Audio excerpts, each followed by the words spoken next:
Hello there, welcome to the June 2019 paper 1. Here we're looking at question 6. Proof by induction that for all integers, positive integers n, f of n equals 3 to the power of 2n plus 4 minus 2 to the power of 2n is divisible by 5.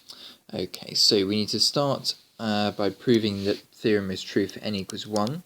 So for n equals 1, f of 1 equals 3 lots of 2 times 1 is 2 plus 4 is 6 minus 2 lots of 2.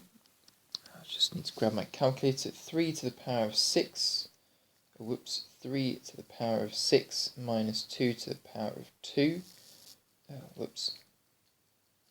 Minus 2 squared equals 725. So yes, definitely a multiple of 5, which is divisible by 5. Okay, good. So part 1 complete then. Moving on to part 2 now. Assume true for n equals k. So therefore we're going to assume that the theorem works for the value k. So it's going to be 3 to the power of 2k plus 4 minus 2 to the power of 2k is divisible by 5. Now the difficult bit is step 3. So now for step 3 we need to prove true for n equals k plus 1.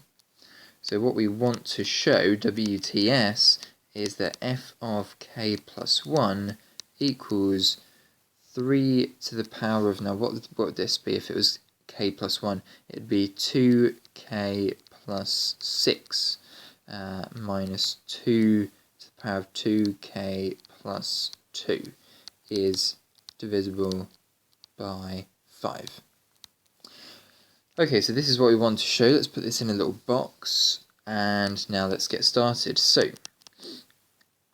f of k plus 1 equals 3 to the power of 2k plus 6 minus 2 to the power of 2k plus 2 equals, now what I'm going to do first is I'm going to reduce the powers on both of these indices down to what they were for the assumption step, so down to 2 to the k plus 4 and down to 2 to the k. So it's going to be 9 times 3 to the 2k plus 4, because what I've done there is I've taken away 2 of the powers of 3 and put it at the front, so it's 3 to the power of 2, which is 9, minus 4 lots of 2 to the power of 2k. Now in this case here I've taken away 2 of the powers of 2, moved them to the front, and that's 2 to the power of 2, which is 4. Now the next step is the step that people find quite tricky.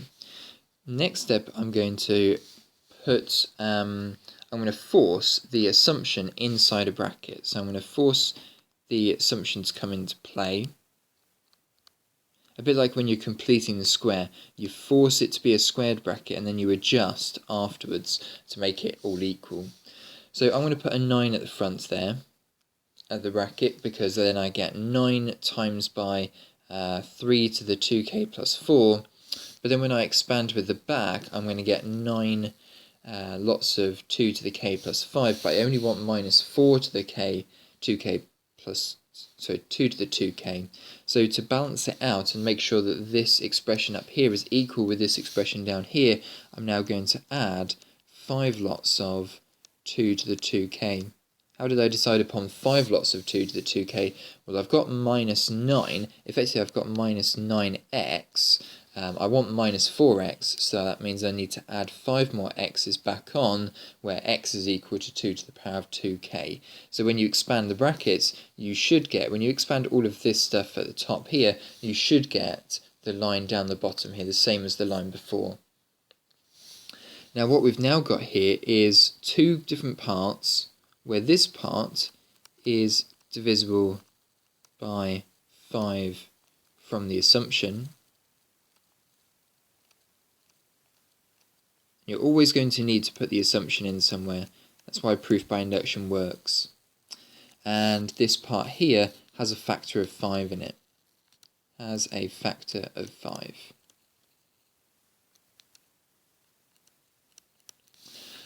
Okay, so therefore the summation of two multiples of 5 is also a multiple of 5,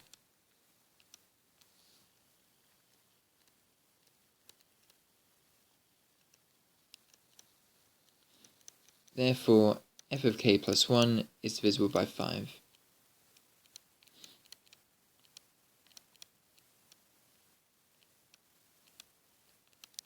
And there we are, that's the answer to part 3.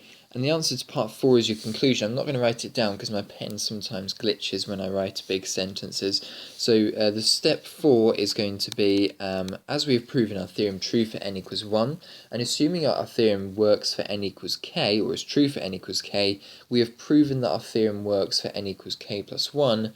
Therefore, by induction, this theorem here is always divisible by 5 for positive integers, for all positive integers n.